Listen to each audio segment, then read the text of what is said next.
Hello. How are people doing?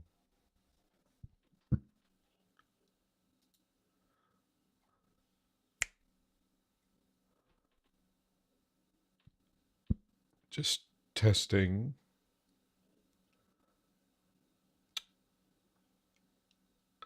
I think we're good.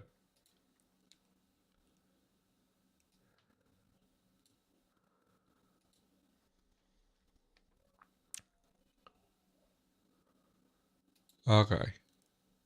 Takes a minute for the announcement to come through. That's interesting.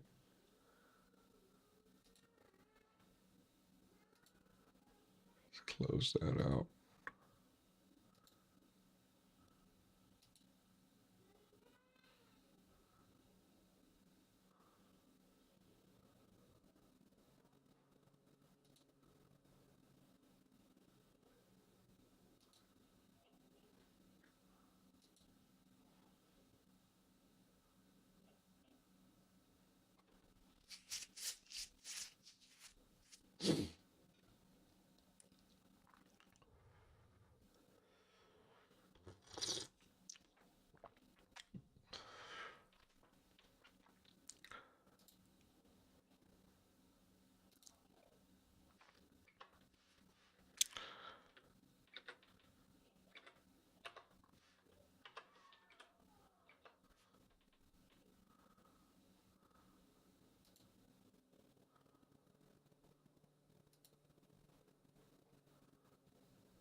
Okay.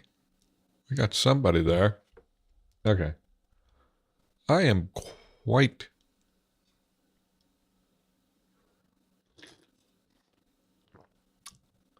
testing. Okay.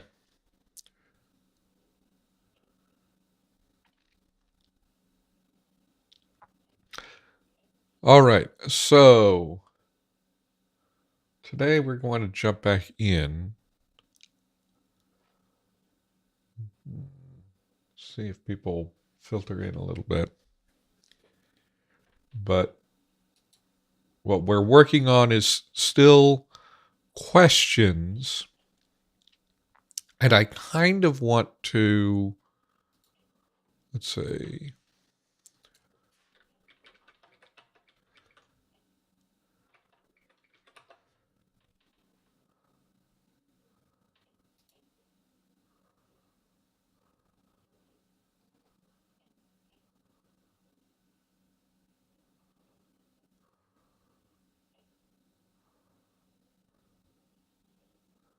Hello, Pink Princess Unicorn on Twitch.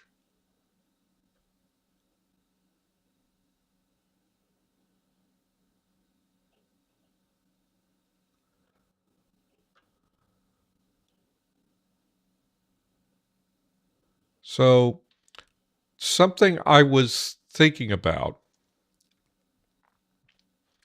and I kind of want to talk about on stream, is going to be how do we answer questions? So, we decided that polar questions, a yes/no question, just has this particle, schwap. Schwap in dawn, and in dusk we have schwack, right? And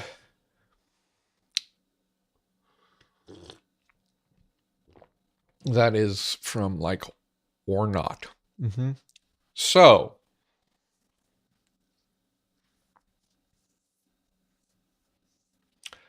the question is like, how do you answer that? One thing that we were thinking of was that, you know, drawing from our Celtic inspirations, Irish just has you repeat the verb. So could we repeat the verb slash auxiliary? This language has so many situations where you require an auxiliary that I would probably go with auxiliary. But that's but the thing about that is I feel that if we just went with that and not have words for yes and no, then we would be missing an opportunity for something fun. Because one of the cool things about fairy lore is dealing with ambiguity and like having things interpreted in ways that might go against you. Things like what was I? Things like may I have your name? That's sort of, and then if you answer that, it's not that they just know your name. It's your name is taken away from you. There's very weird ambiguity that doesn't make sense to us. I'll have to see about how you would actually make that request in these languages. So a thought would be snow with some ambiguity. So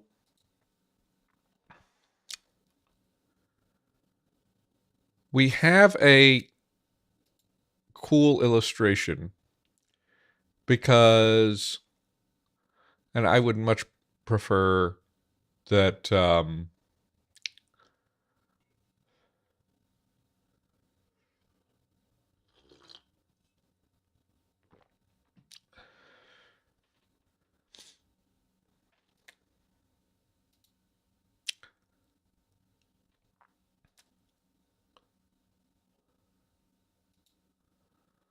so English once had this four-way distinction,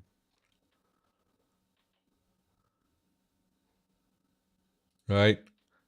You had yes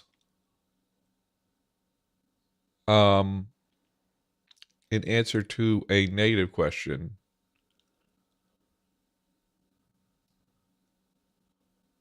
right?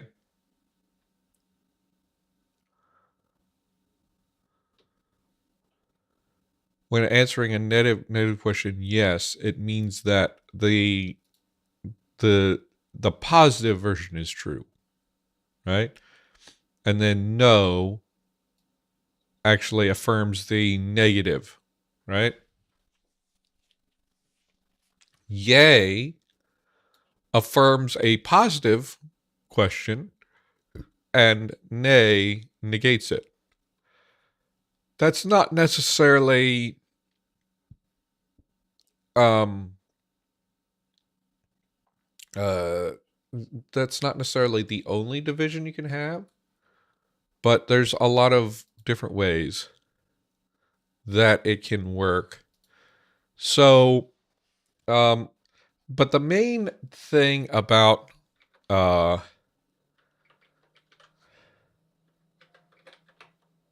words uh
Hello? Okay, I'm delayed.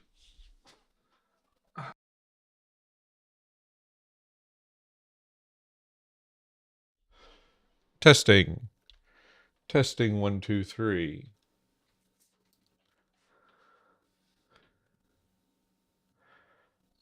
You can have things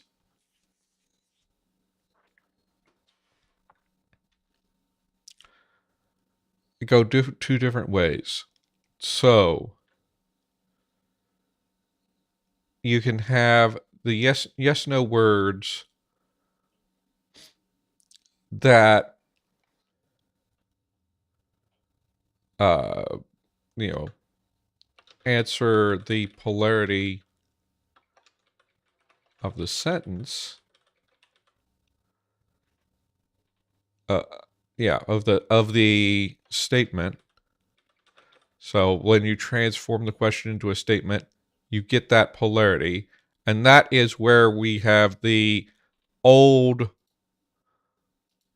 yes no versus yin nay. So this was what happened is you had a negative statement, use yes, and that turns it into a positive, right?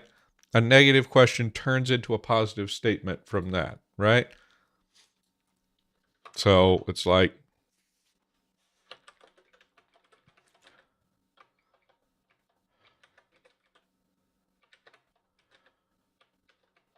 and then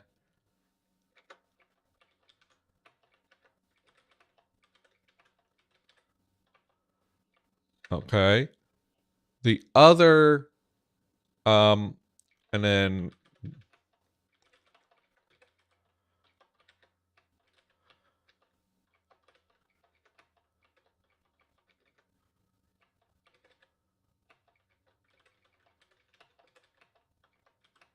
just stealing Wikipedia's examples. The other way that this can work is that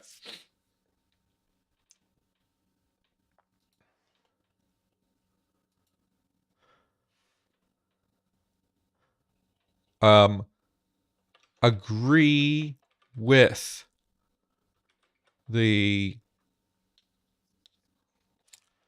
oh hey well host, how you doing? um I feel like it's just you right now, so I'm just going over the statement. So agree or disagree with the statement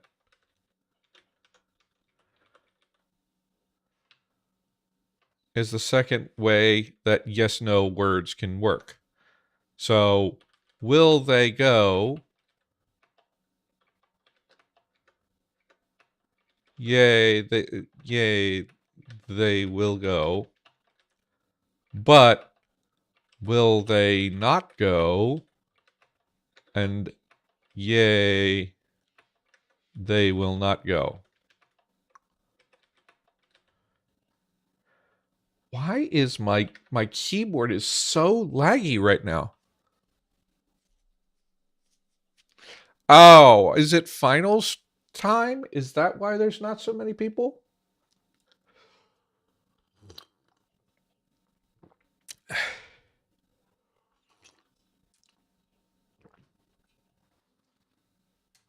It's you and some other person who's being quiet. And then over on Twitch, we have Pink Princess Unicorn.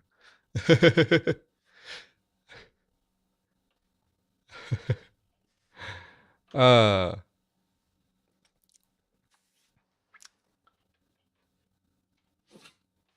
so we've got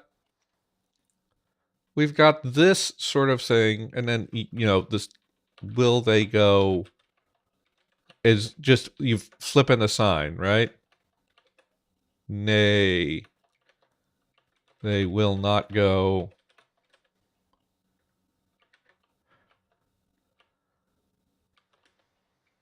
They not go. And you have nay, they will go. So now there are situations in English. Um, you're thinking about adjectives, Tabby. That's a thing. Everybody's got to think about some language thing. Now the thing I want to,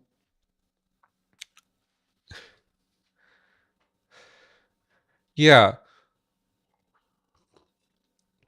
there are situations now. Modern English just has the yes no, except in certain situations. Yay and nay do exist in like a formal context, right?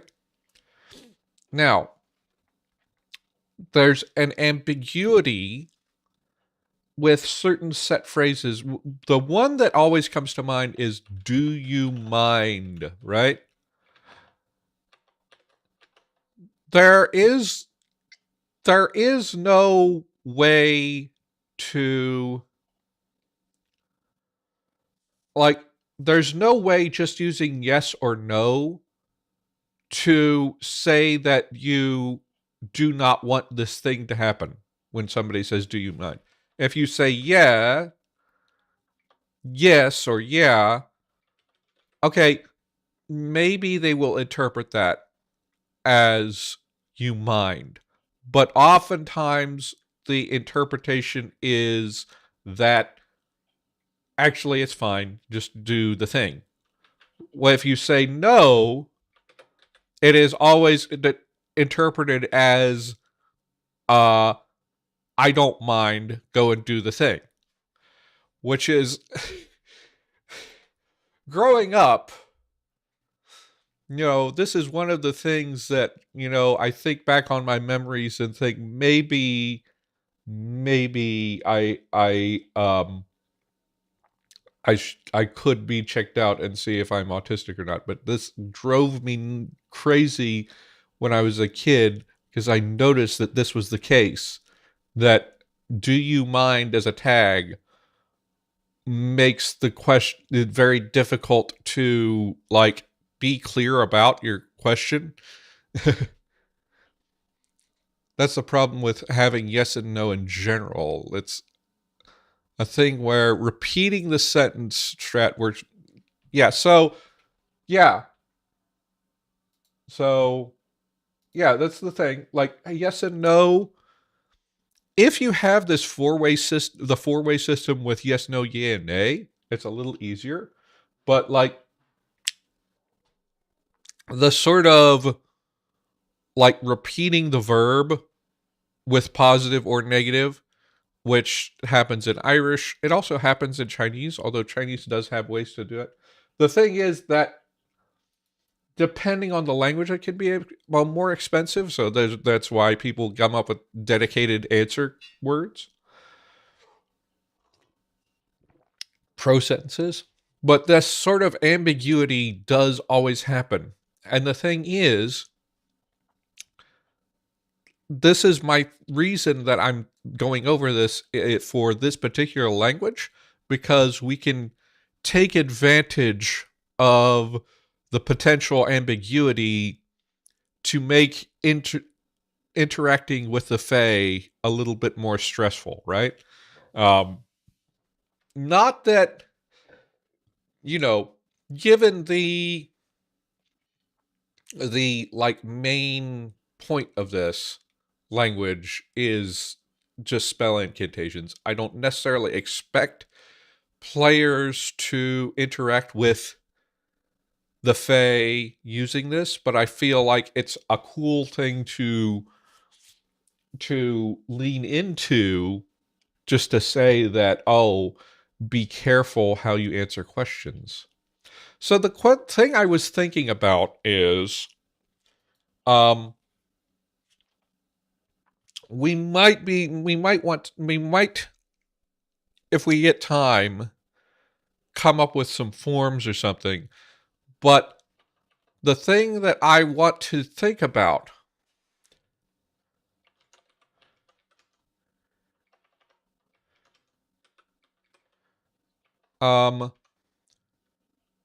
Partial. Yay. Yes. Yay. No. Nay. So what we could think about is, so there's two options. You could have yes, yay. That's not how you spell yay.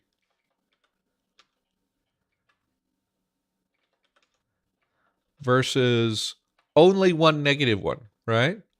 Or you could have the opposite. Yeah.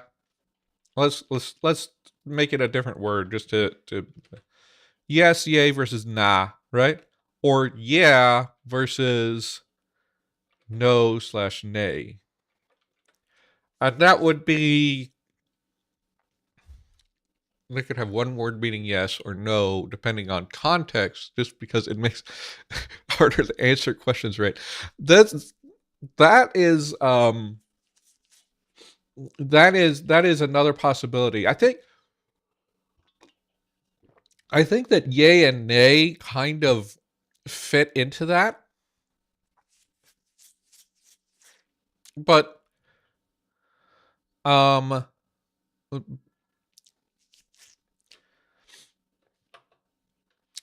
the other thing we could do, this gives you a sense of there's like a strategy to it, right? Like, depending on how the question is framed, it may be easier or harder to answer, right? And so, like, let's say you have this situation where you have a yes versus yay, but you don't have any no versus nay. Well, if, let's say, if you are given a negatively framed question, let's say, if you ever given a positively framed question, the yes or no is pretty clear to use. If you're given a negatively framed question, well, now if you're trying to like give a negative answer, then it's ambiguous, and you have to realize that it becomes ambiguous in this situation, right? Um, that is where I'm thinking. Um, uh, the other one would be,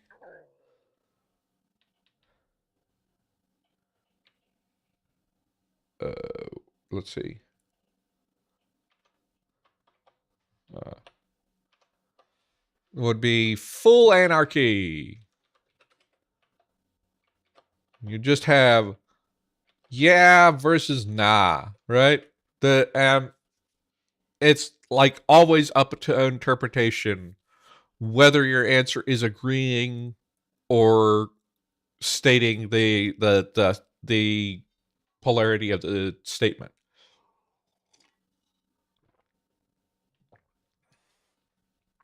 So these can be fun in different ways. This one can be fun in that, okay, you have to be strategic about how to answer. And this one can be fun in that you just 100% never know what the answer is, especially if you're receiving the answer from a fairy, you don't know exactly what they mean. If you're giving the answer, then you can just always use a verb repetition strategy. Because the thing is, the verb repetition strategy, we kind of like think of it as like, oh, this thing that happens in other languages. We can do that. We can do that in English. I think in any language you can do verb repetition. So that's not like off the table.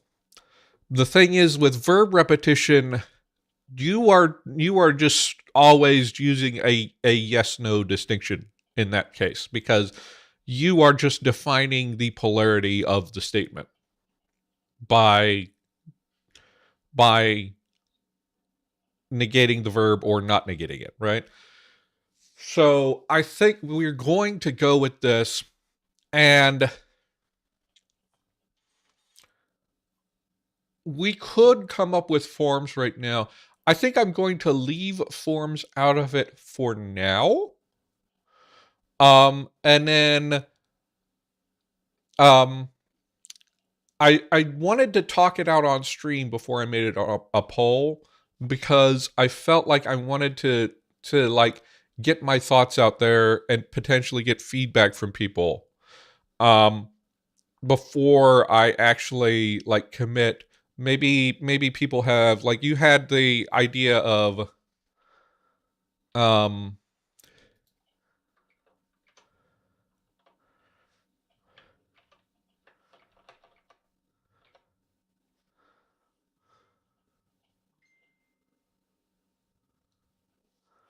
like, well, so you had the idea of a word that could mean yes or could mean no.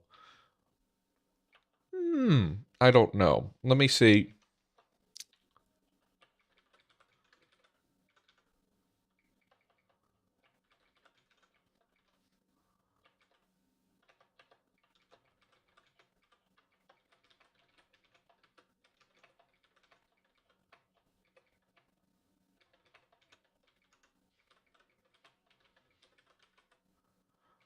I think that we kind of have that in this, built into each of these, is what I'm saying.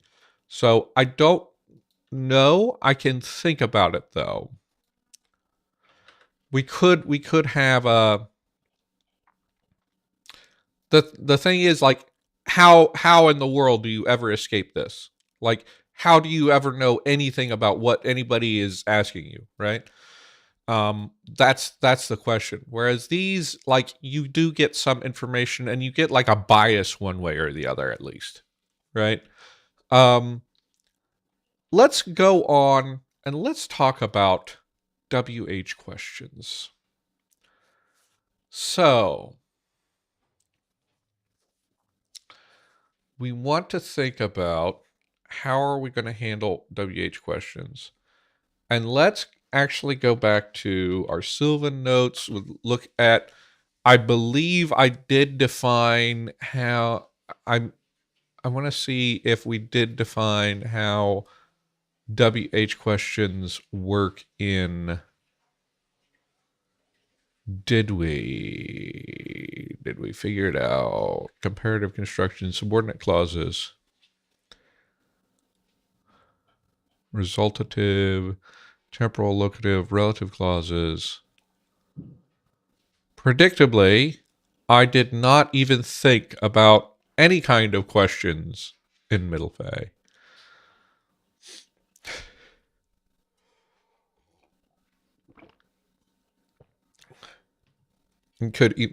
Contronyms. What's contronyms?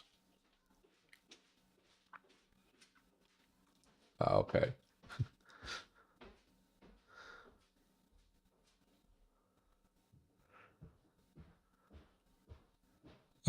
Could even depend on intonation. Oh, okay. Yeah, we could do this. Actually, is an interesting idea. I think this is maybe like orthogonal to things.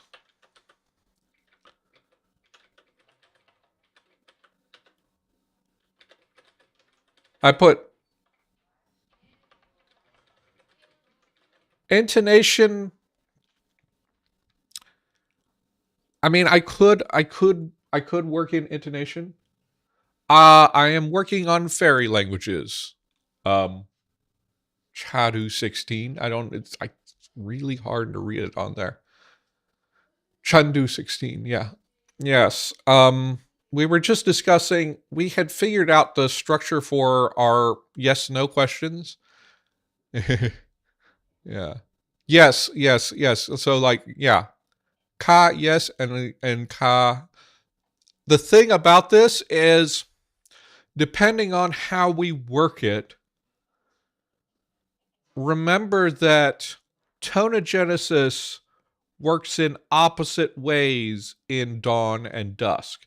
So if we did that, we would have an extra layer of confusion between dawn and dusk. And gosh, the wild elves are going to have a big problem because they have like a coinade between the two twilight dialects. They're going to have to figure something out. Um, but yeah, if the only distinction is is tone, it's gonna be a problem. Yeah, I love also that I have the chat up three different ways, but yeah, I love also that like YouTube is offering me the option of translating your tweet. I was seeing like there's a little translation symbol.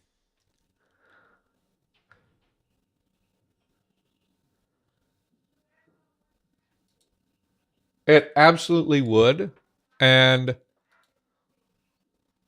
I think that's a possibility we can explore when we get to like working on specific forms, right? Um, I think I want to think about like how many layers of confusion do we want to allow, because the Fae are chaotic, but they are not the embodiment of chaos necessarily, right? The embodiment when we do demons, when we do demons, uh, abyssal, um, we might even try to go even wackier with it. So maybe we leave some room for demons to be even more like crazy and devious with it.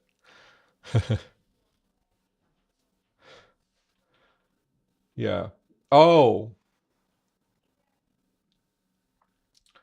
yeah. Well, I don't have that kind of complexity, but that would be like a very wild situation.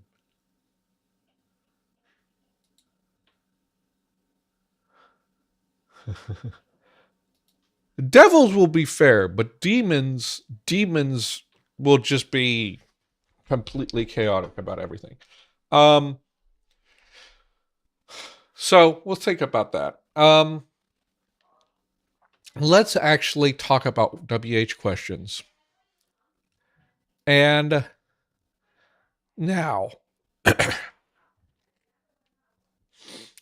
the the first question I will have before we even get to like forms and such is, are we going to front the WH word? That's not something I usually do. So fronting the WH word is, in English, we don't say, well, you can say, he said what? But more often we're saying, what did he say? Right? Now, let's see, Grant Bank.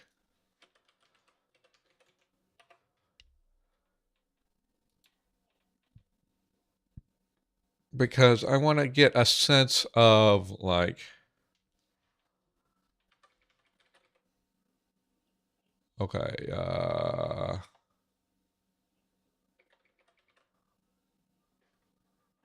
um,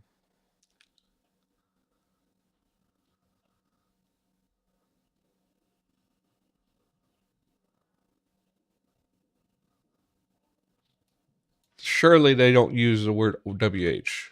They don't use WH, right?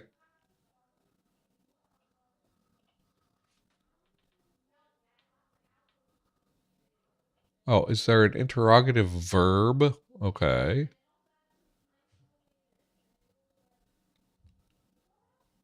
What does that mean?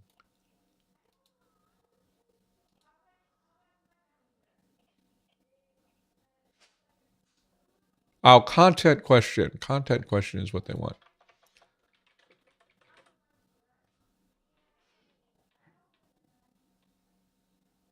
Okay. So, do nominal content interrogatives normally or frequently occur in situ? So that would be the this situation of he said what? Some languages do that, right?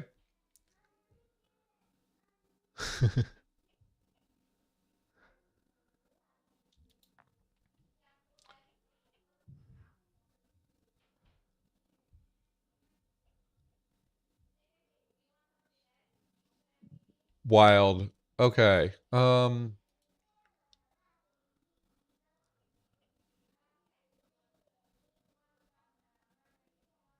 So here's the map of that. So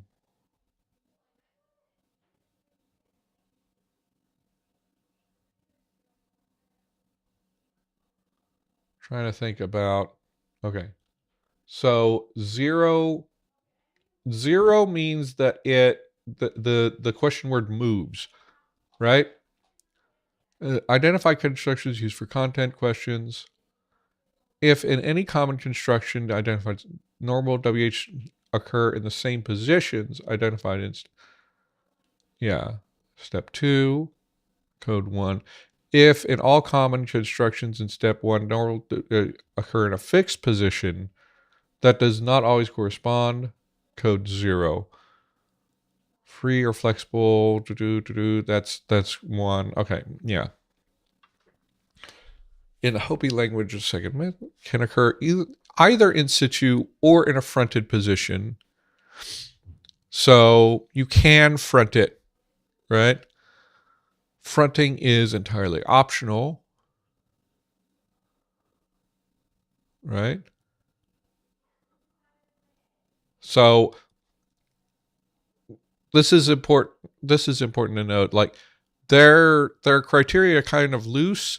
If it can be fronted, but it doesn't have to be fronted, then they're still counting it as in situ, right? Um,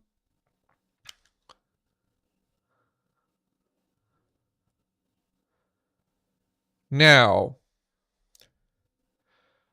I usually thought of like the fronting as a European phenomenon, right? So I was expecting this big cluster in here in Europe, right? But what this is telling me is it doesn't tell me about fronting necessarily.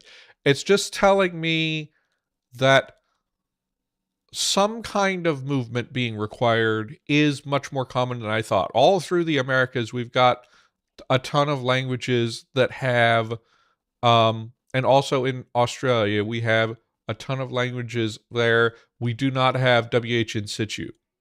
And there's like sort of an even mix in Africa. It's mostly, and this may be my bias having studying Chinese, is that like I think of WH in situ as being more common because, you know, Asia, it's usually WH in situ. Now, since we are open to being closer to standard average European in some respects of this language, since we're like being like explicitly having inspiration from Celtic um and Germanic, then and also because it's pretty like just common, looks like Irish does require something. Yeah. The Irish, let's look at the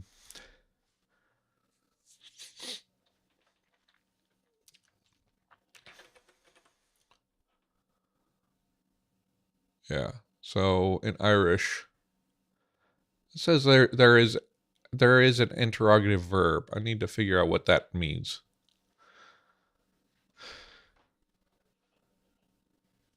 Yeah, they so let's look at the so it's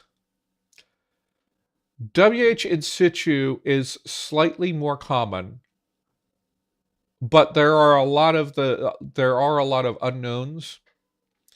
So I think we can treat it as sort of equal across the world. And I just did not know that so many American languages have this, and so many Australian languages have this. That is a new thing to me. Let's. We were inspired by Irish. That is not what I want to think about.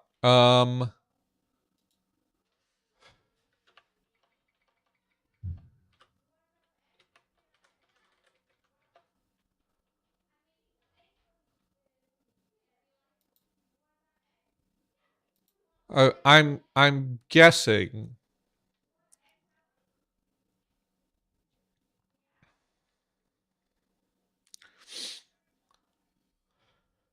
Yeah. So Irish is just fronting, just like most European languages. And okay, this is what I'm thinking about. So we are doing VSO just like uh I think Irish and Welsh are VSO, right? We have the but we have the question word raising to before the verb. So, what are we going to do? Let's start our list of question words.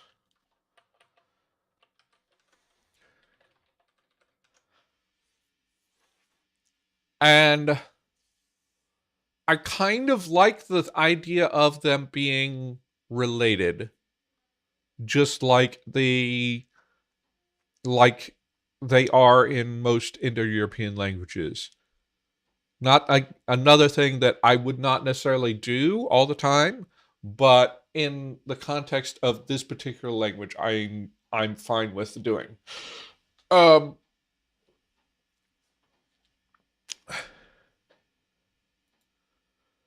so the question words. Let's go back and we'll need to derive the middle fay. So some questions we want to do. Do we distinguish who versus what? Another thing, do we mark noun class? I'm actually thinking no. Um, the uncertainty of what something's noun class is going to be a little tricky when you're asking a question.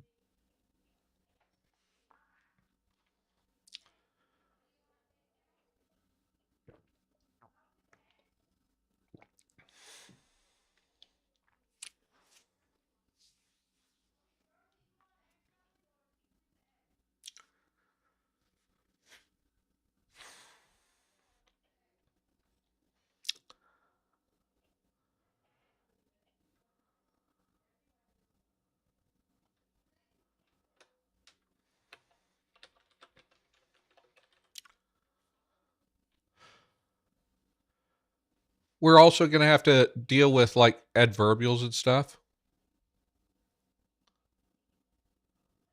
Maybe optional, maybe optional.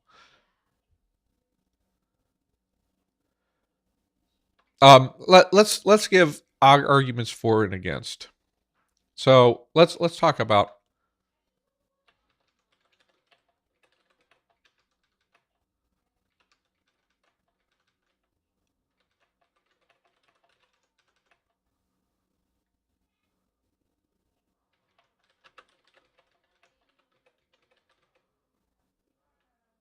All right. Um,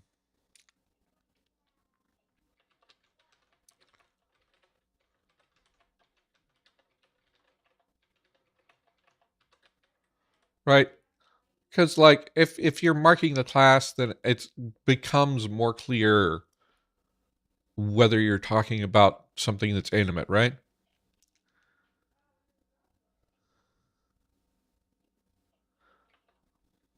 On the other hand,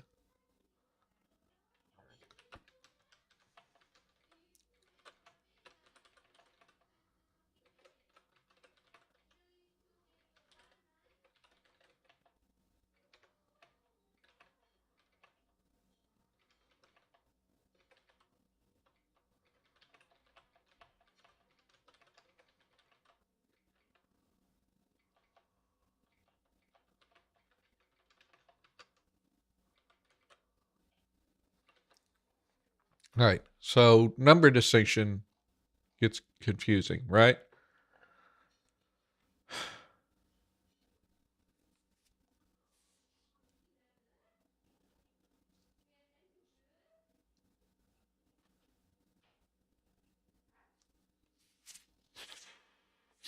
This is the kind of thing we have to think about all the time when we're conlagging. So let's think about, for this kind of question, let's go to Wiktionary. Why it's word that's laggy? Do we have an issue with, just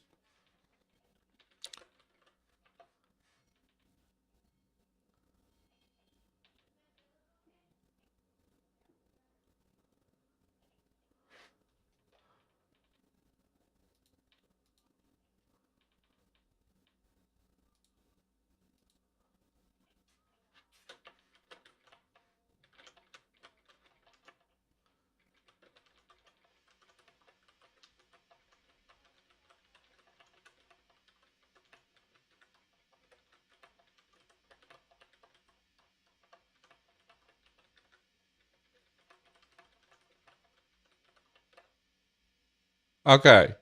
So I'm not having any input lag on this. But when I type in word,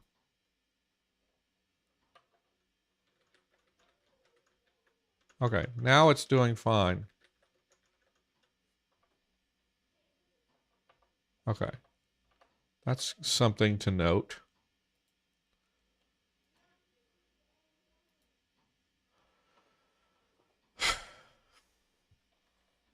I have a keyboard engineered for typing fast. I would like to be able to type fast. So let's actually go to Wiktionary. We'll just look at what, and so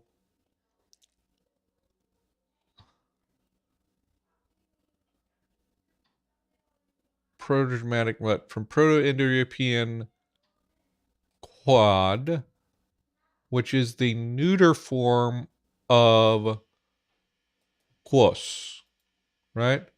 Quad.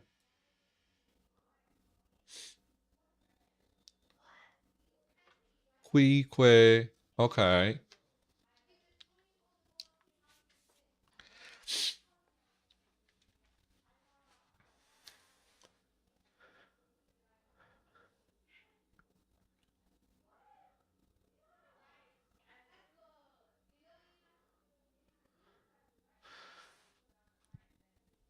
This is interesting.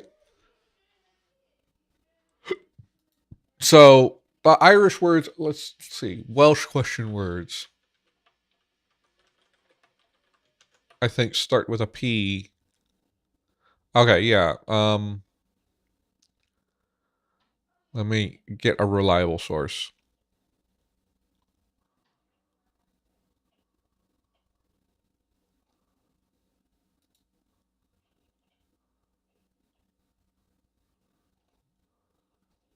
Yeah. Starts with a P or a B, except for how is suit. So, and that's like the P Celtic change, right? Definitely not going to go with that because I feel like if we start with a k sound, we are going to, that's going to be too Indo-European, right? But I think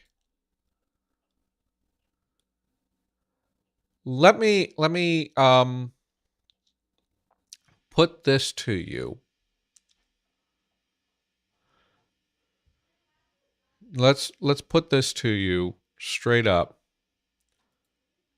in the chat. The number one thing I want to ask you is there a who what distinction? Um, since we have somebody in Twitch, will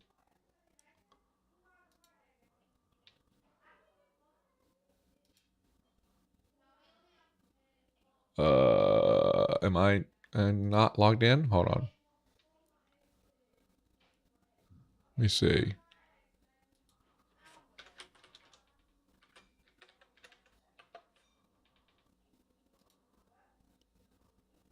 There we go. I can create it. Here we go.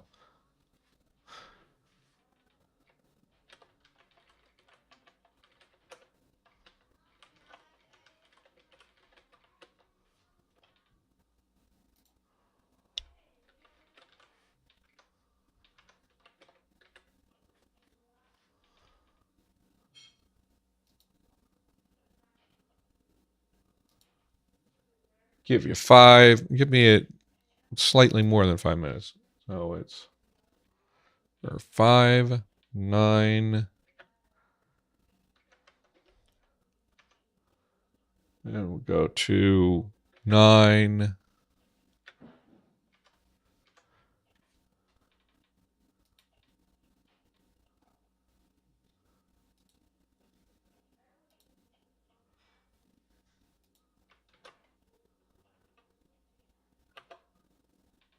Okay.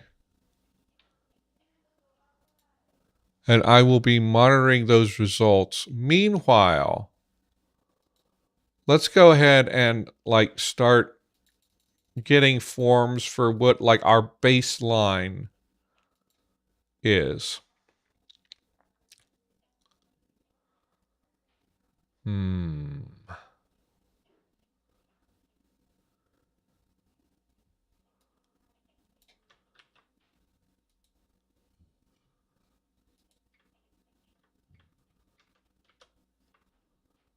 I feel like I should aim for shorter forms.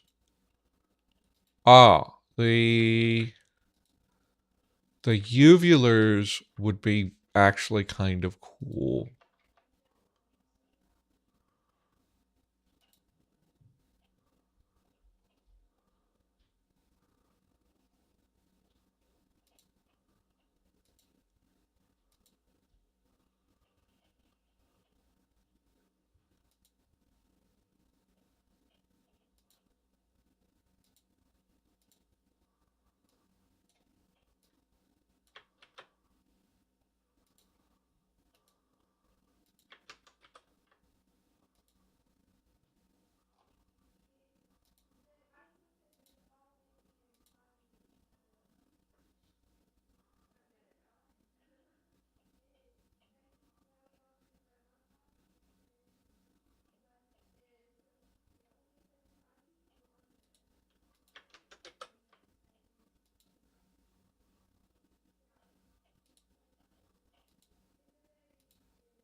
Tha. Oh, okay. We get tha.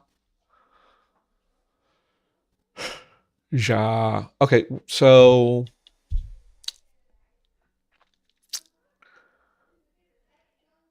okay. Ke versus she. Okay.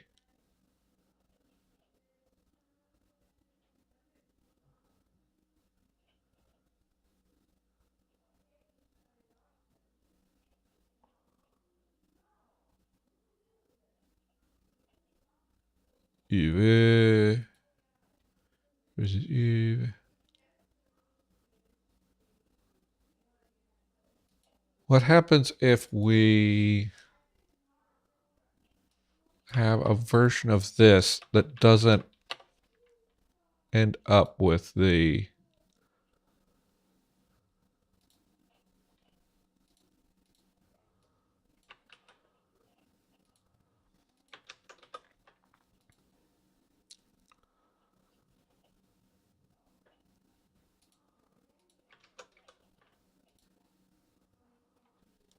ki versus ki? Okay, ki. It would, either one would be she, right?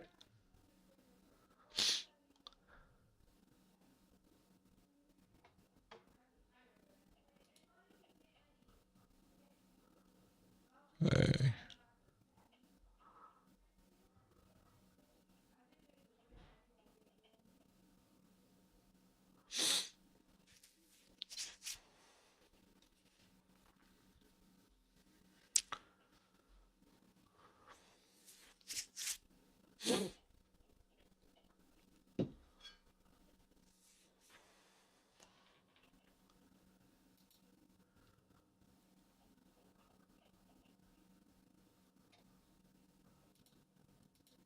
Well, I want to. Here's something I'm going to do.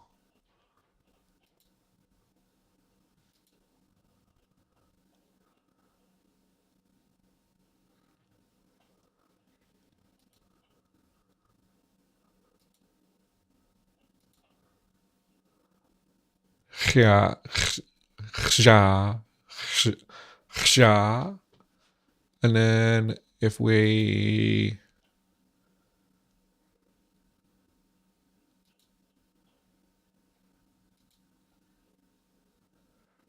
what is night?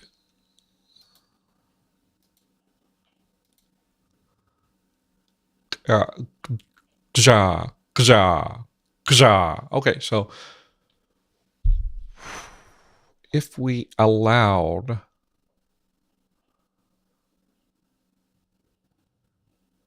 some influence from day and night,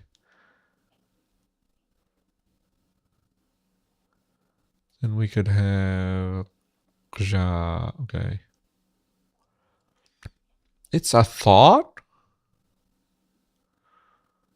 but there's like a reason why I didn't allow those clusters to occur in dawn and dusk.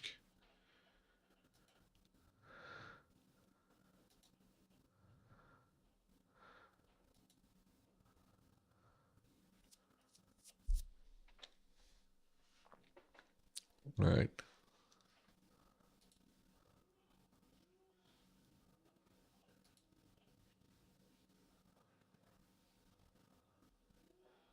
You got 1 minute. I don't know. With the lag, you guys might not get that message.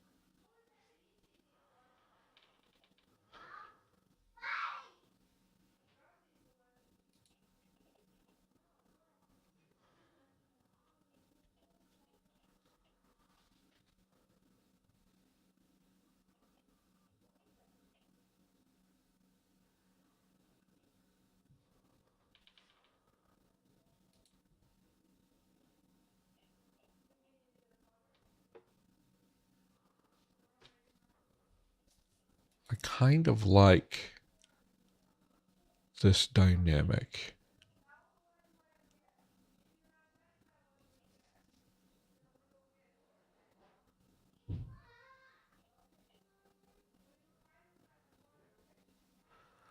Let's also look at Sylvan. Let's look at our demonstratives.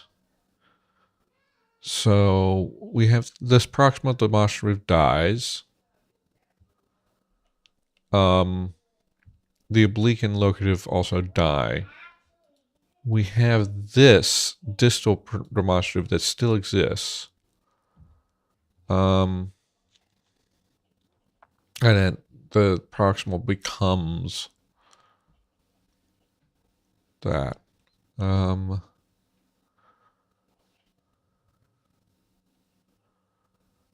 But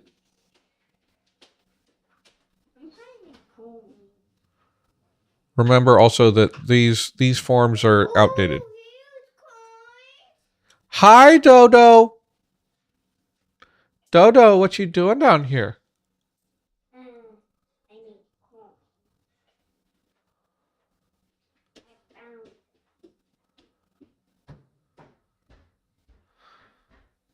Dodo.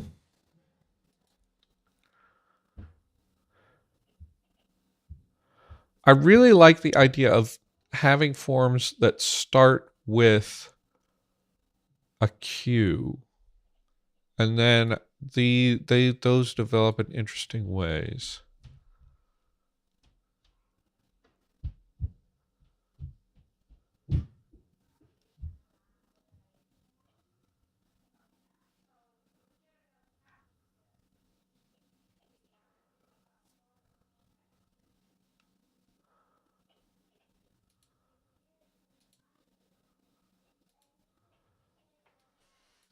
Let's take about ki, ki, pe,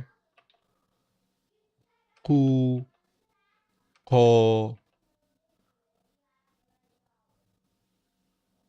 ka, and then apply changes.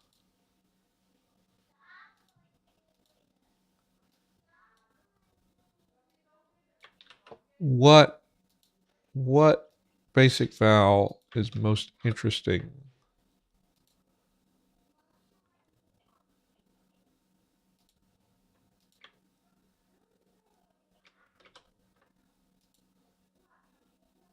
Ki, ki, ku, que, ka.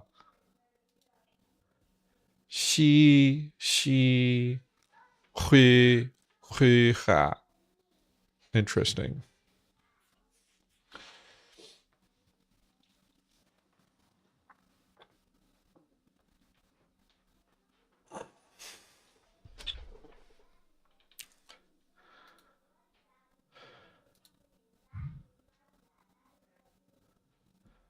Another one, okay, another thing that would be interesting is if we fortify this with a ski, sku, sko, ska.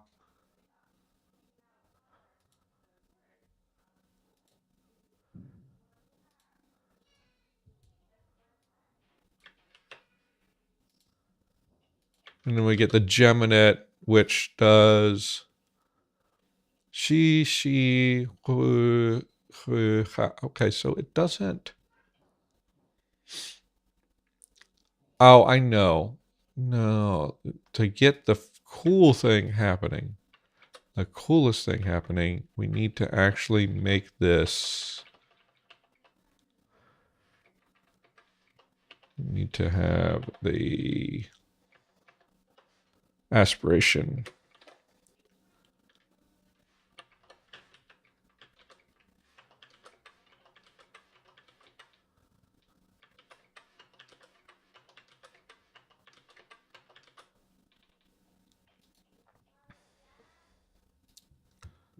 So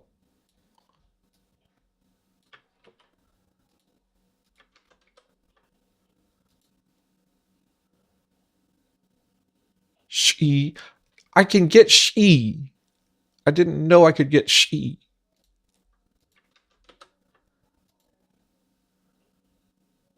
Key. Okay.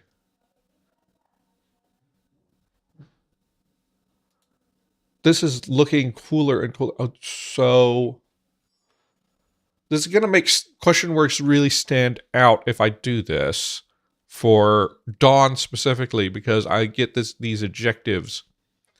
We go with she, sh or w, or ah. Okay. Then we got to go to look at this. It would end up with ki, kie, ku, que, ka. Immune to. It's immune to mutation, which is not that necessarily like they could come after a preposition, maybe. We got to decide if Pied Piping happens. I'm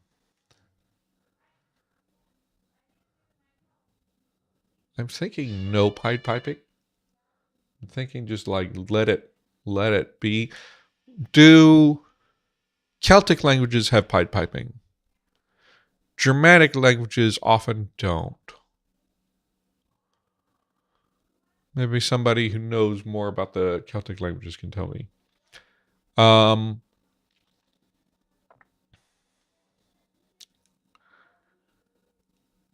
Yeah, I really like this. I don't necessarily want to like do stuff like this all the time, but this like draws a very clean, like a very interesting distinction. I was a little bit iffy. We've got a lot of functional elements that have some kind of like palatal in the front, but we could get away with it, I think.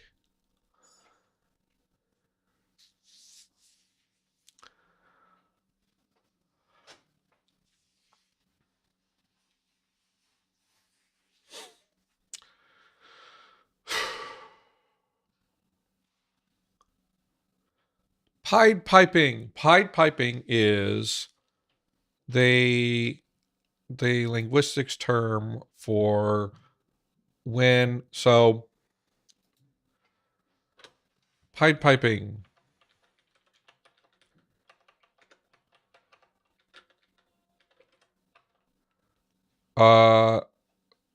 for whom,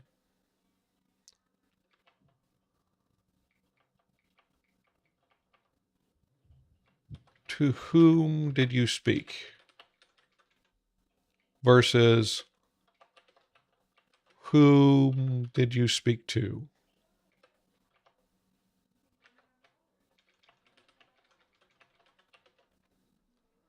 So this is preposition stranding. This is Pied Piping. It's two different ways. Germanic languages. So people have taken this up in English as like a prescriptive thing because Latin does it. However, the more common thing, however, English in informal dialects of English and generally in Germanic languages, we tend to have preposition stranding, where you front the question word and the preposition stays there. There's interesting things we could do with preposition stranding in this language because the way I have it now for dawn and dusk, I've decided that these forms, and in fact I need to change some stuff here. The base form of the preposition will be used when there's an object present, but we could, if we do preposition stranding, throw these forms in when the preposition is stranded, right? Right? So we would end up with who did you speak to, class 3, right? Whereas here it would get more tied to like the pronoun, and you would end up with just the basic form. So that's a thought in terms of if we do preposition stranding, we could do a cool thing. A cool agreement thing for long distance agreement. That could be one way that we just keep that.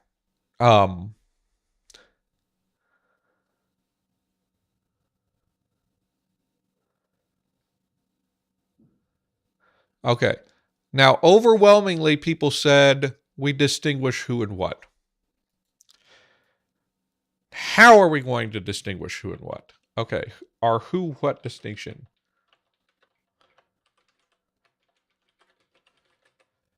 We are not. I just had a brainwave.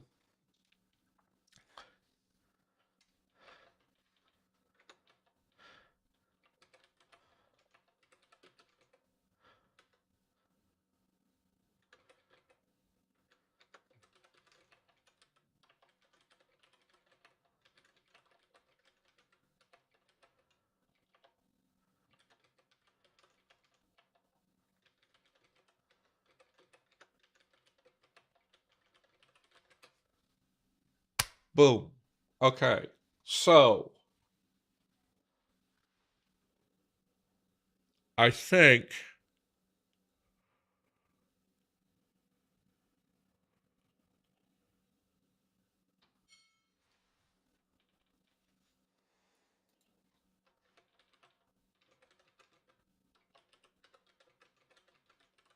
right.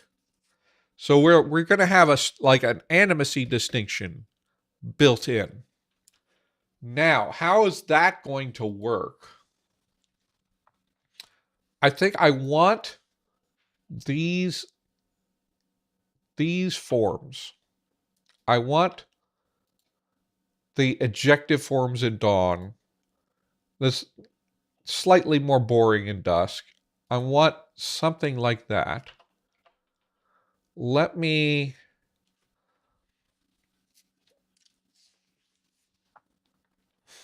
work up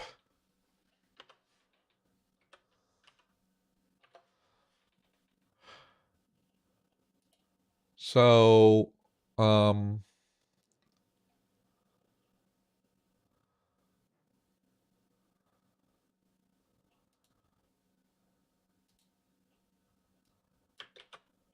these are going to be interesting in these ones too, right? Apply. Okay, we get the similar thing in day, then we and then we get cheek in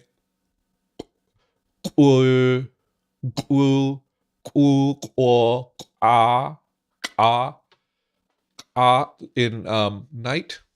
Not that we're super concerned about those, but it's interesting.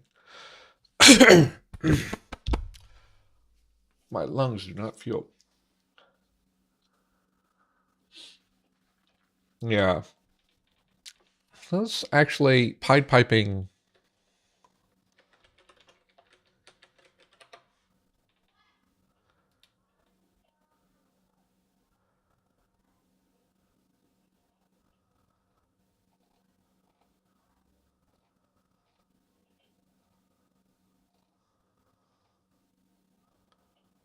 I think I've kind of talked myself into doing preposition stranding in this language anyway, which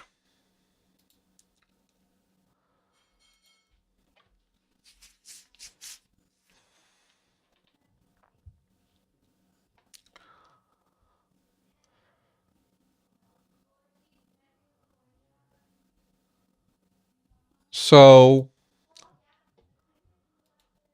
I think what we're going to say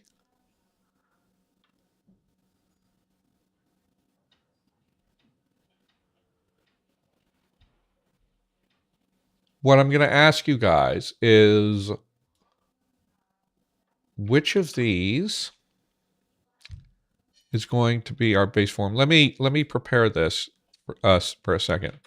We get this, and then let's get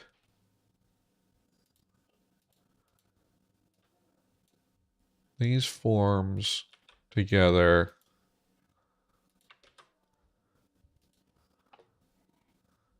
And these forms together.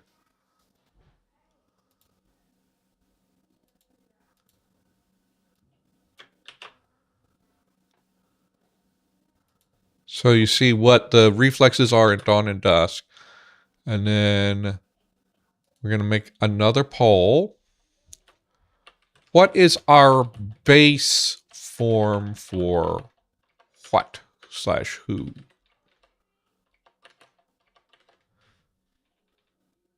And then we're gonna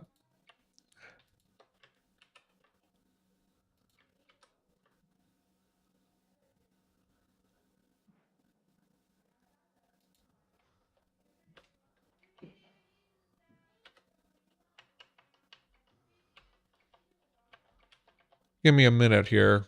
I've got to copy these over. I'm going to give you a ranking poll quickly.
Is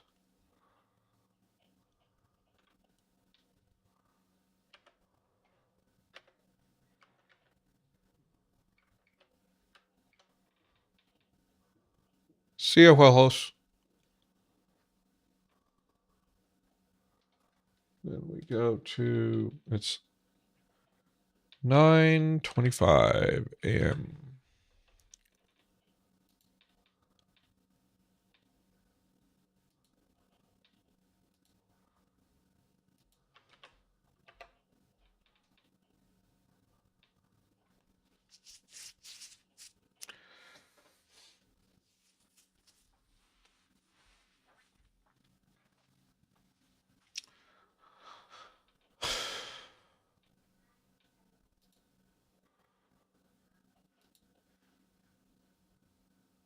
Oh, wait. I didn't do that right.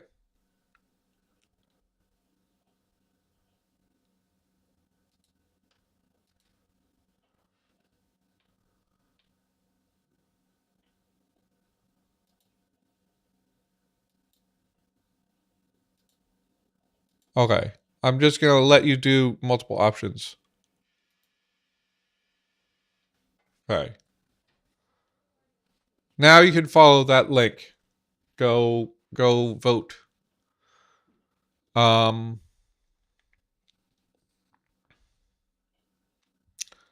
There's cool things that can happen with any of those forms.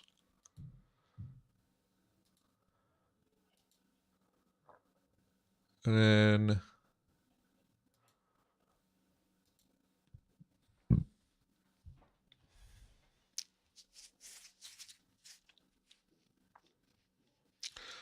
let me take a look at Sylvan notes. What do oblique forms look like for pronouns? Let's jump to the pronouns. The old pronouns.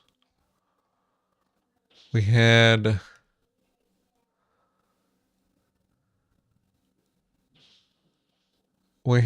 kind of like suppletive oblique forms, which is interesting.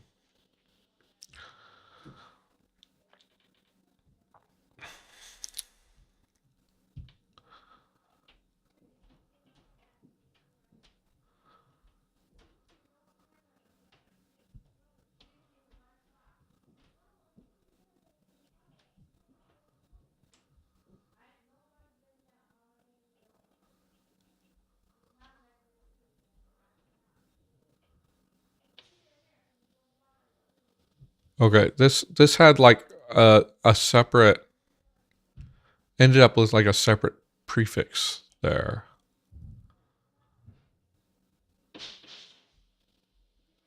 Because we had just straight up suppletive forms here. Not super. We could throw these onto the forms we have.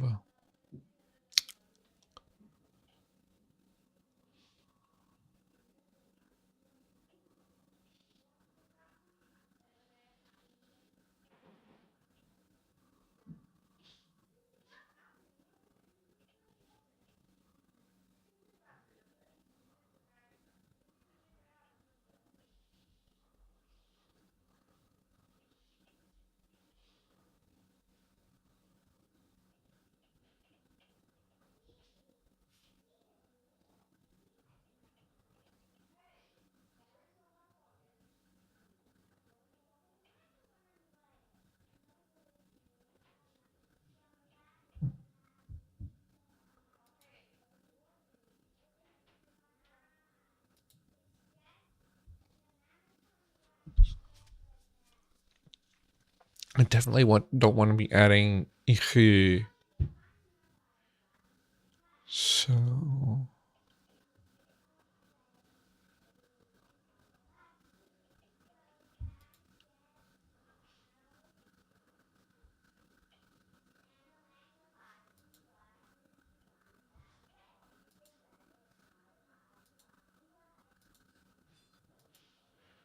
So we could, and then we have single oblique, and then it's locative to someone else.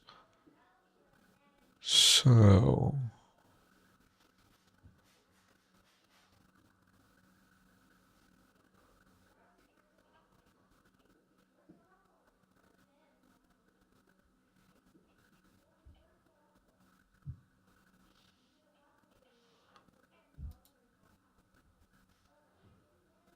we could, okay.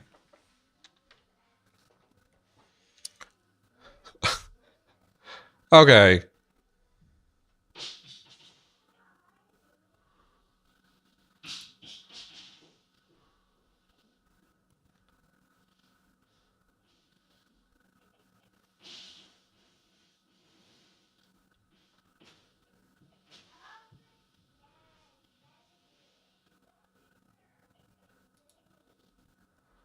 Let's think about this.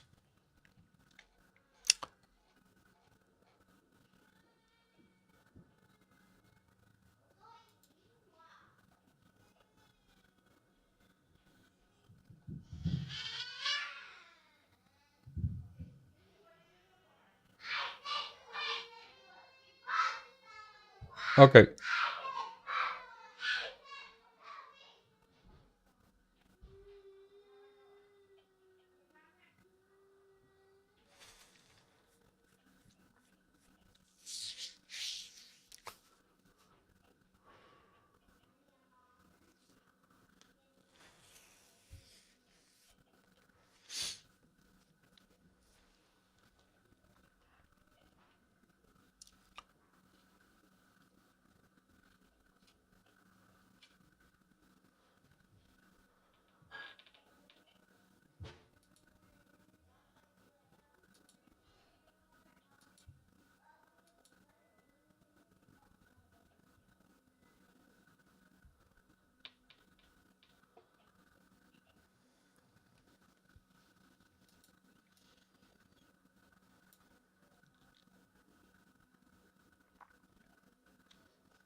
Okay. So looking at the results, Tabby, are you the only one there right now? How about you just tell me which one of these forms do you think is the best? The hui versus que. I think I think this is actually cool. This is like a maximal difference between the two, right? Um,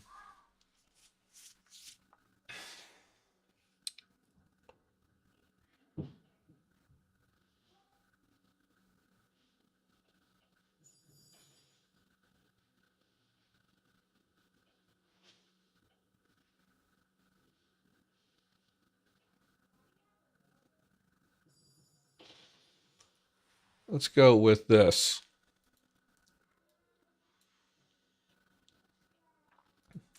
So what I want to do,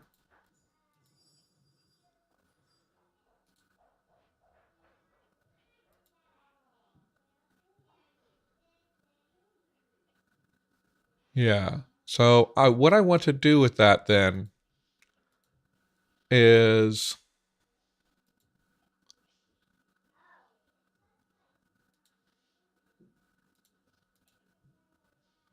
we go with the skull form, right?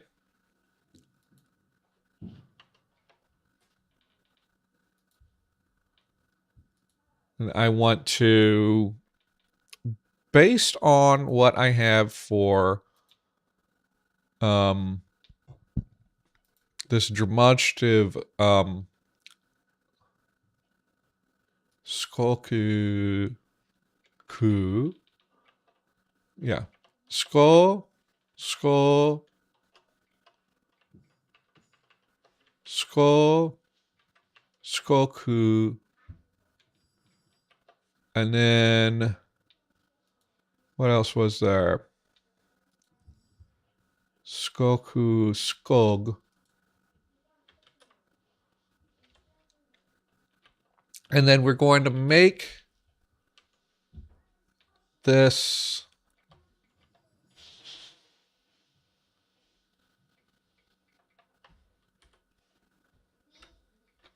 let's see what happens. I could change that.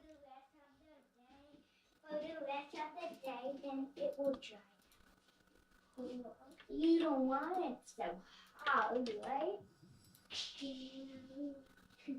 No, I want this to just let's say that the O got deleted. This is the locative form, right? So we get singular, plural, oblique, locative.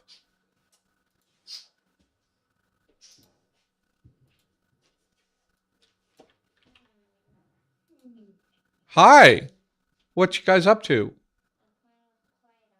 You're playing with Play-Doh down in Daddy's office? Yes, and I'm looking for my purple Play-Doh.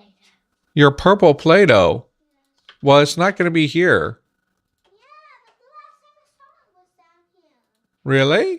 Yeah, it's with mommy. Okay. Well,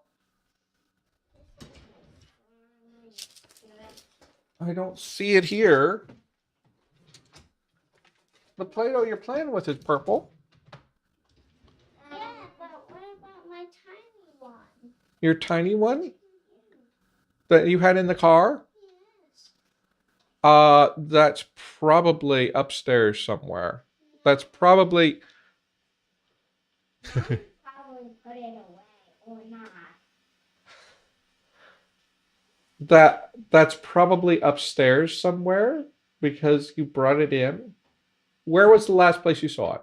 Downstairs. Downstairs? Were you playing with it downstairs?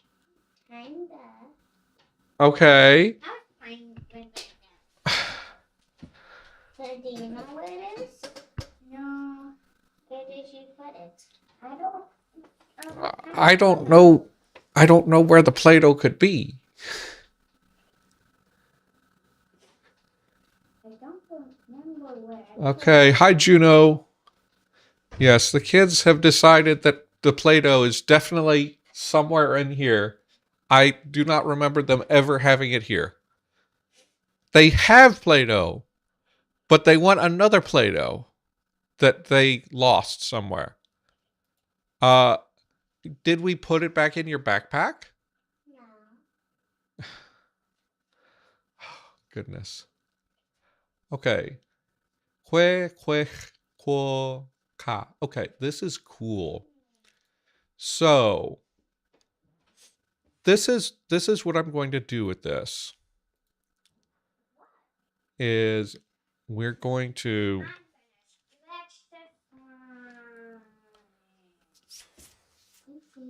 Wow! Now it's raining tacos. From out of the sky, tacos. No need to ask why. Let's put it up and close your eyes. It's raining tacos, raining tacos.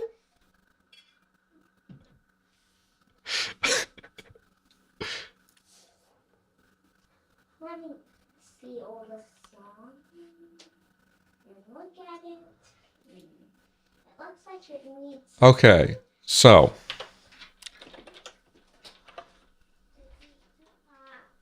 That's not what we need.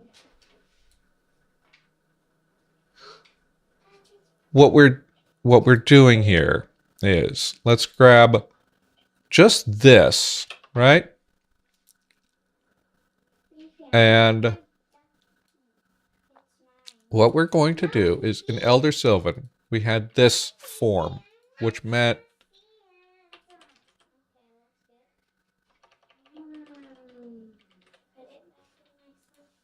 and by middle phase somewhere. Daddy, Yeah. I want these doggies too. What? We have another one. No, I want these doggies too. We have another one. You haven't. Oh, okay. You can have that, Ducky. We have another one. Okay. I want one of these duckies too, but we don't have one for me. What do you We mean? have another one that's pink, and that one's orange. Yeah. No, I want my own. Yeah. Fifi's trying to tell you that you have your own. Okay.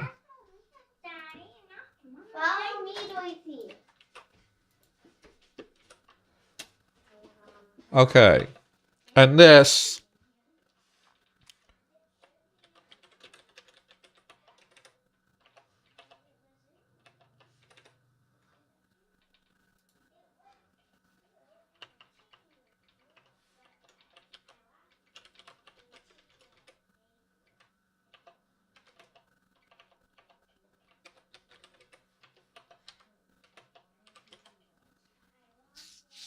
meant what here? And we'll get to how we get an animate version in a minute. And then how do I make a table?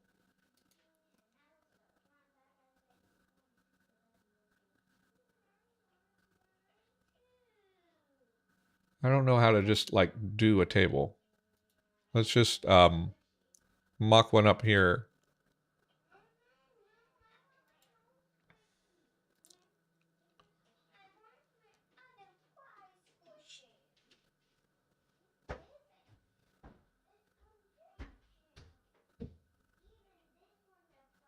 Obsidian is great. Obsidian is very useful. I'm just trying to figure out how to make a table directly in it. I don't know that I need a table because it's only a few forms. No, I kind of do. Okay. So what we're going to do is let's grab these forms here and go. So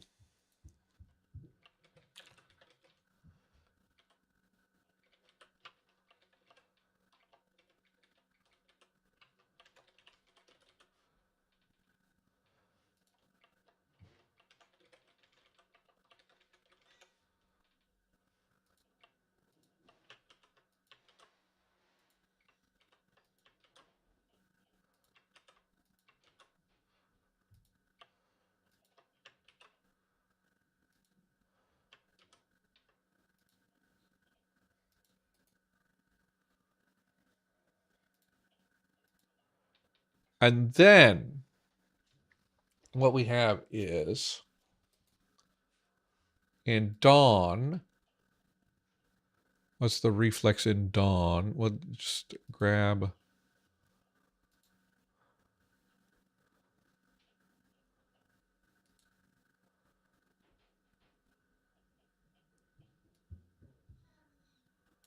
We.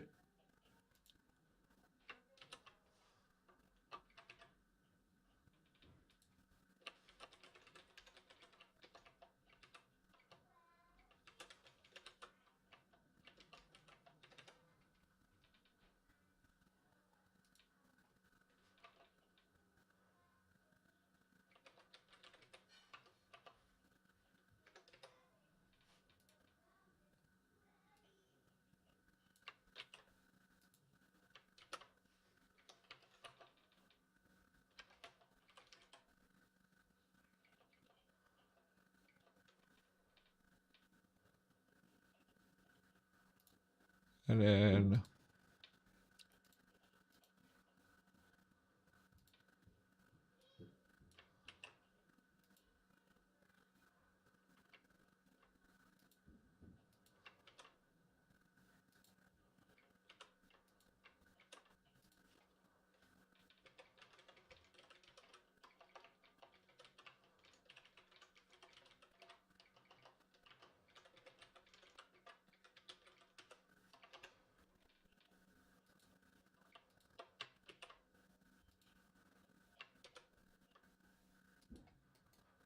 the one thing about Obsidian, I still haven't figured out how to merge rows or merge cells. And people have told me to use plugins. You try to use the plugins, they don't work. So I don't know what's going on. Let's go ahead and get the dusk form here.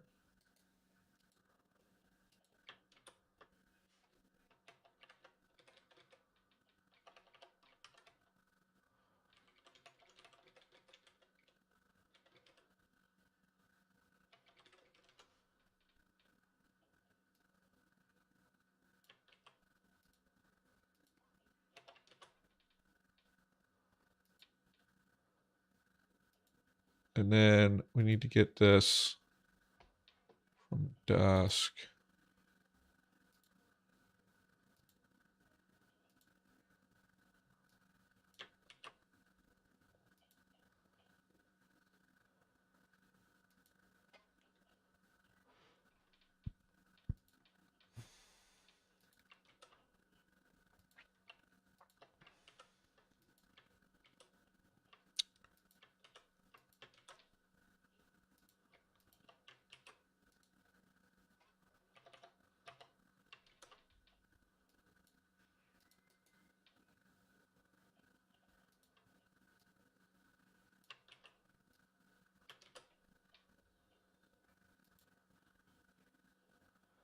It's weird. At the beginning of this, I was like, oh, we don't want to do a qua sound. And we ended up with a qua. I'm just now realizing that we just ended up with a qua anyway.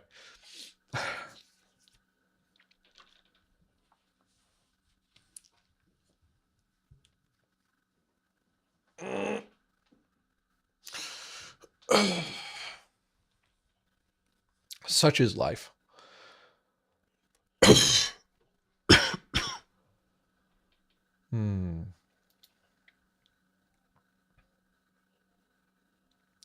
And I need the pronunciation.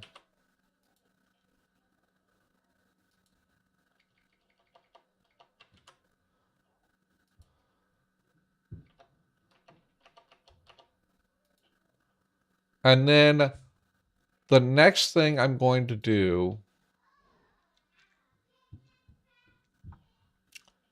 is we're going to grab this. Right? The locative form, of course, I'm sure people can predict.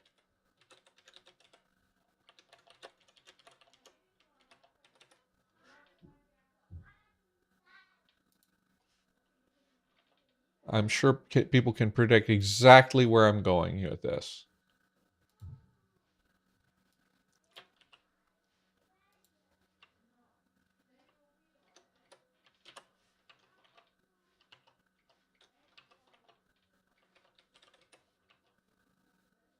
Do we call that a pronoun? I don't know.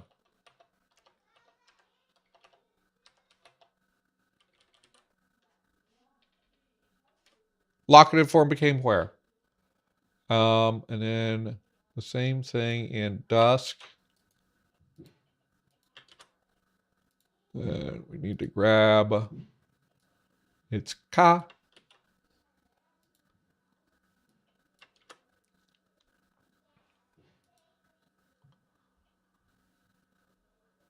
And ka.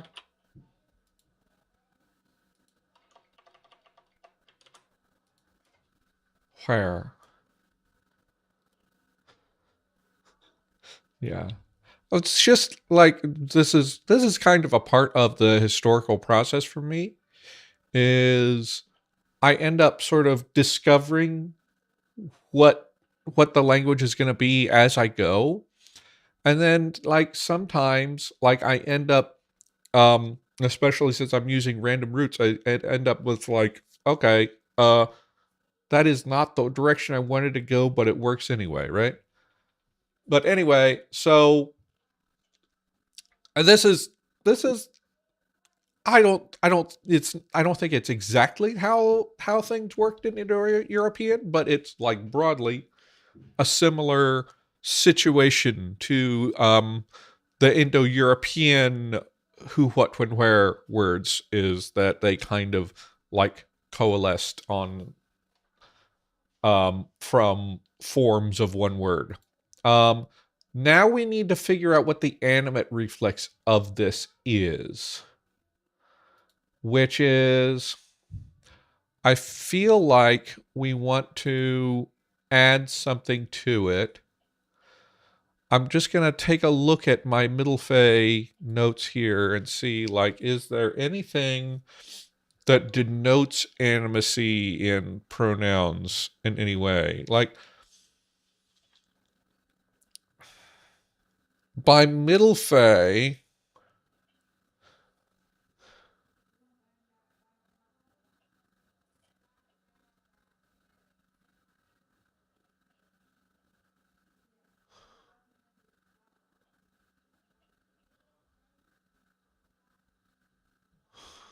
what what comment of mine was that, Juno? And just some comment I made said one of your language's definite articles indirectly made you realize there was a major typology error. I do not remember exactly what that was about. That's an interesting issue. Um, I think so. Nothing in here. The thing that is like animacy is really just built into, like, for pronouns, it's really just built into the class system. Um, article and then articles, demonstratives didn't really have any kind of animacy to them. So I'm thinking we have some sort of an affix. Maybe we make a prefix. Because we have head final compounds in this language. Like, and making it a prefix could like break things up.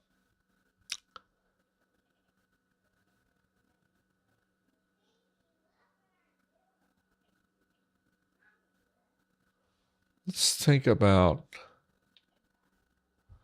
Okay, so what is this?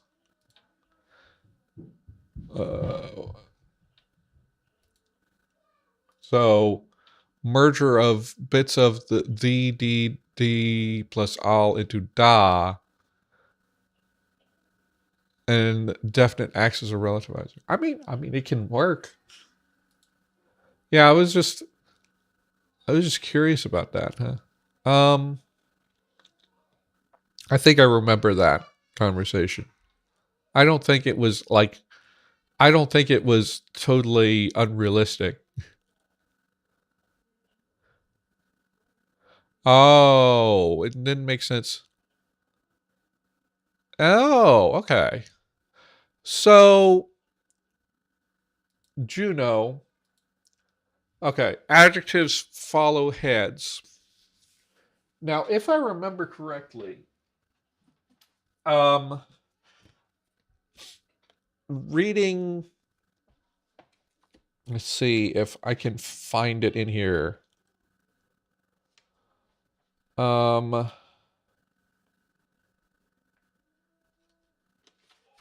is there an index of tables for,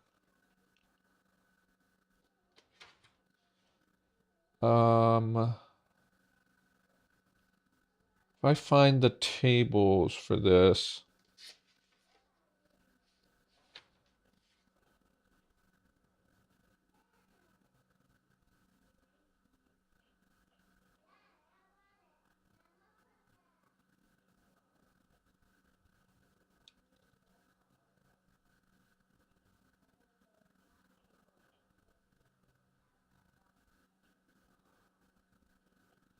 okay, there we go. 165. I don't think I don't think that Jesse will mind if I show you this.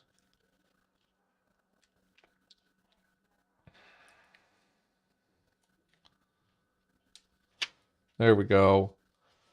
Something it's actually not that big a deal. Can I get you to see this?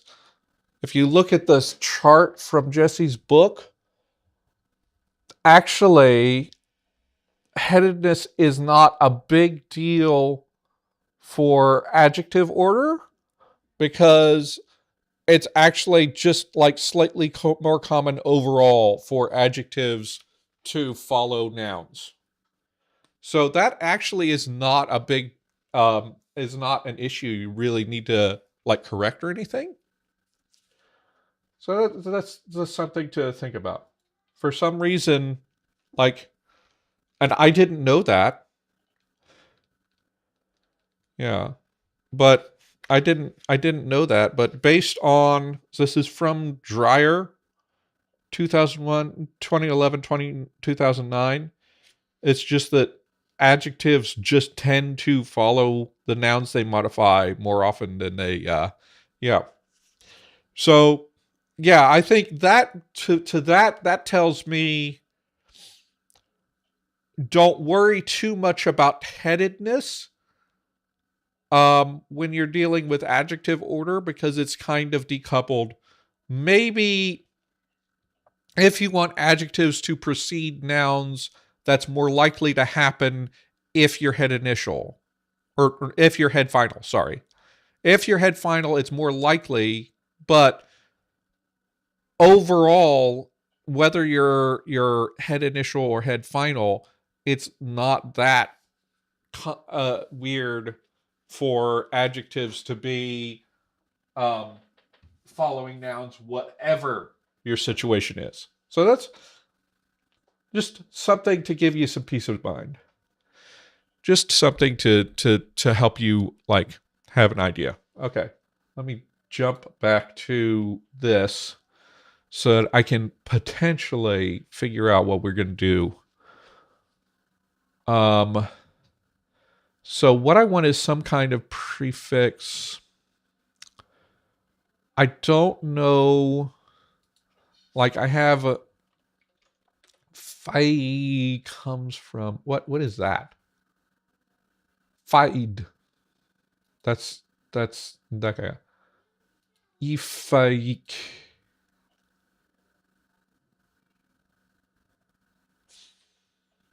Iper.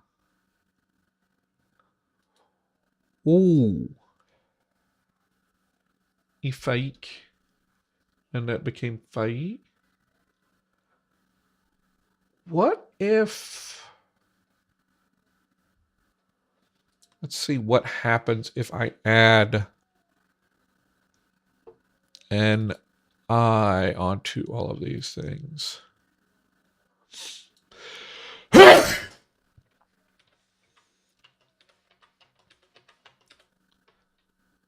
I don't think it will make that much difference.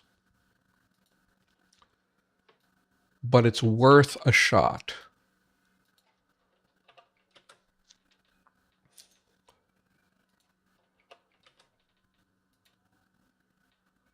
Eek. We would get eek and quech.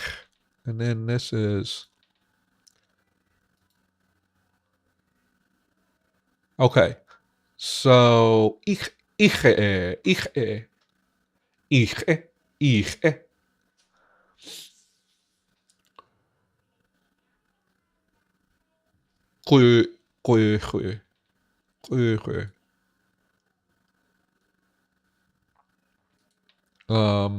This is going to be the same.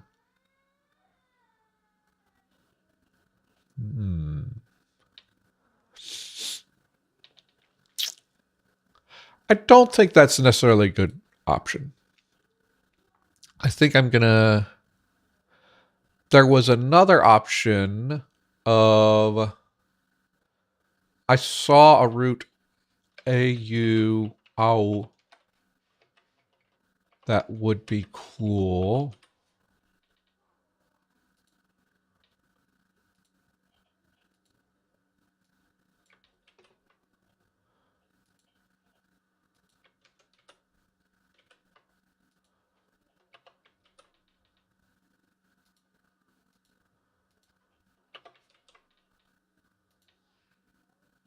Ik, quick, cool. Okay, I think any vowel initial thing that I add. Ich, quick, okay.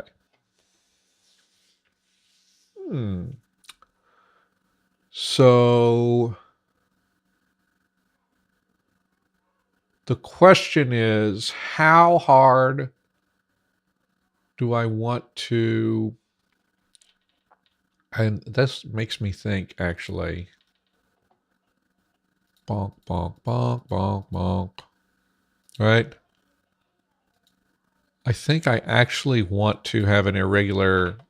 Make this quick instead of quick. No, quick is not that long. Quick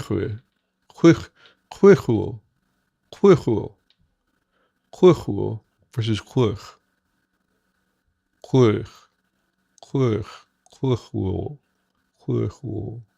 I think it's fine. We can keep quick. But that means that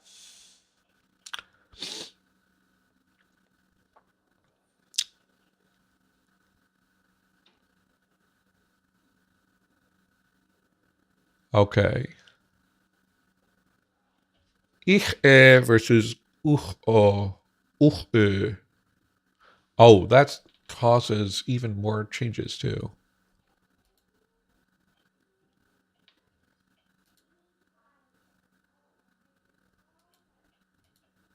What happens if we add...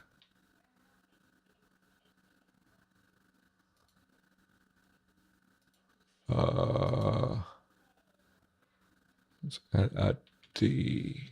Let's add retroflex D.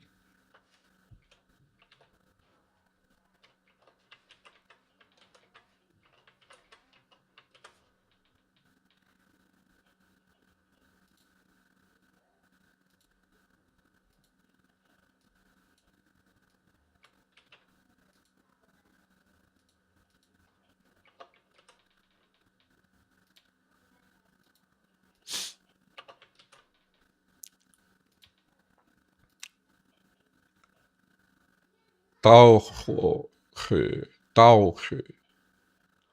Doch.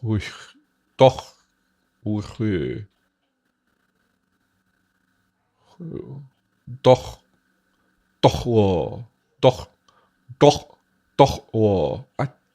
I like I like the thought of this, but I don't necessarily quick. Okay, I'm I like the thought of this, but I don't think the retroflex D is the right initial consonant for it. I want to see. Let's see.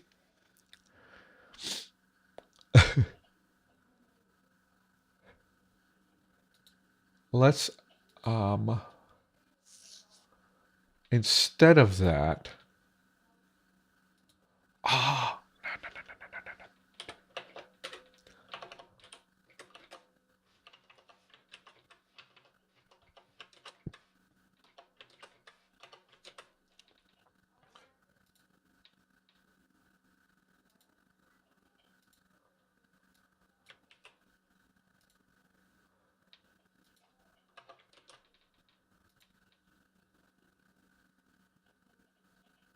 Sau saugu saugu saugu saugu saugu saug and then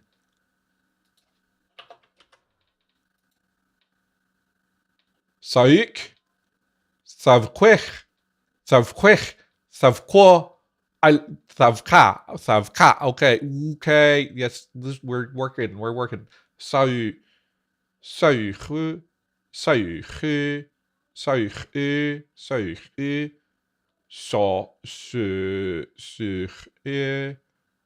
I think yes, this is what we're going to do. Okay, so now what the heck, where the heck did I get the tau? So we have a tau that means something. I don't know what the heck this meant in Elder Sylvan. This is just a thing that exists. By Middle Sylvan, we had the combination um uh of Tau and skull become what is it? Become Tauk Tauk Tauk Sauka Sauka, and then um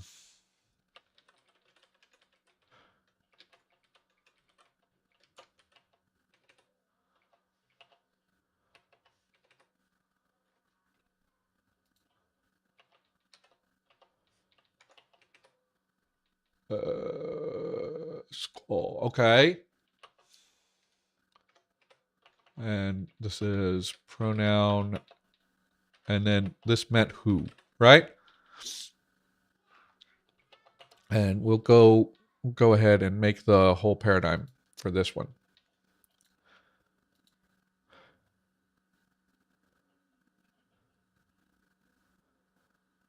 Yeah. I don't know if it was 5 millennia because fairy is weird, but yes, this is what happens when you set down your words for a while. They just like change. Okay, so um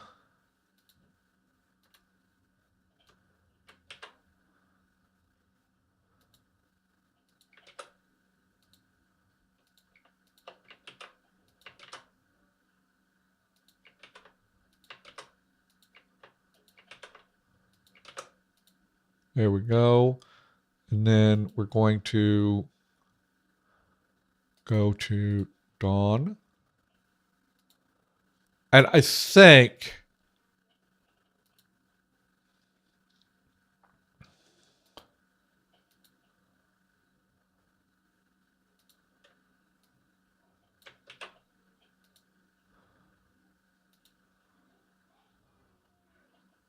so something I'm going to do here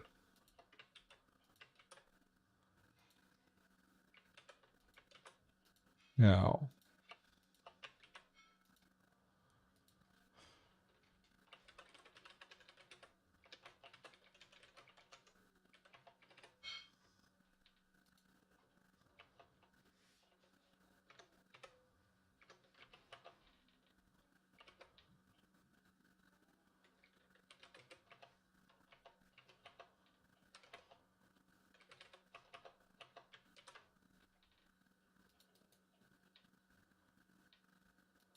I don't really like this 鲨鱼, so I'm just going to make it sur,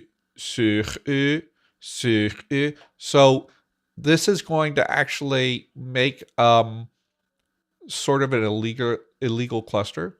sur, 鲨鱼. No, actually, it sounds pretty cool. 鲨鱼, but this is going to be irregular. 索鱼, because that's just sufficient to make the plural, right? 鲨鱼 versus 索鱼 and 索我, okay? And then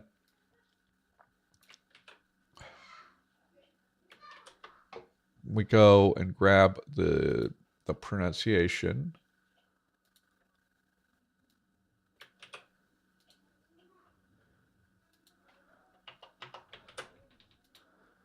And then the dusk version has, of course, a totally different situation going on here.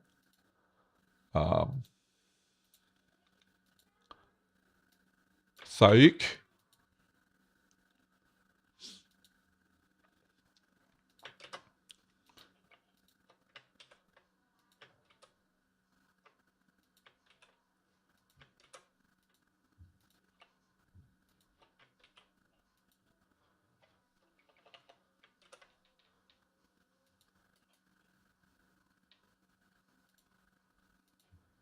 And so it's psych. And grab the pronunciation. And I really like this for dusk. We have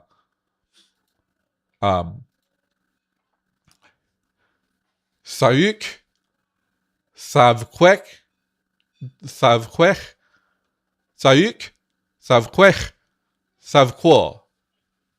Those are great forms. I really like that. And then we're reinforcing the S theta distinction, which doesn't actually show up as much in words as I would like sometimes, because dawn has they sometimes they'll occur before a front vowel, and we get just a she in both of them, right? But here we've got 鲨鱼喝鲨鱼喝鲨鱼喝鲨鱼喝鲨鱼喝鲨鱼喝鲨鱼喝 versus Thaik. Wow, that's a very, very, very distinct between the two. We also get to break up that initial so that it doesn't look. They are actually derived from the same root, the same way Indo-European does, but it doesn't look like it. So it's a nice little hidden thing. So that's all I have time for now. We'll next time we'll actually, I think I'll like write it up with my examples myself later as I have time. And but we have our question words. We have 3 question words: what, who, and where. Later on we can figure out like when, why, how. Those may end up being paraphrastic. Yeah. Yeah. Well, thanks for stopping by. Okay. I'm going to do the poll on how to answer questions now that if you, Juno, if you want to look at the beginning of the stream, you can catch our discussion on that. But I think I'm going to make a distinct question of, are we going to do 1A, 1B, either a partial distinction here, or we're just going to have like whatever. like there's a yes and a no, but you don't know. Like with negative questions, it can be difficult to tell like what the yes and no actually mean. Is the thing I'm thinking. So with that, I really got to go. So thank you everyone for watching, or thank the couple people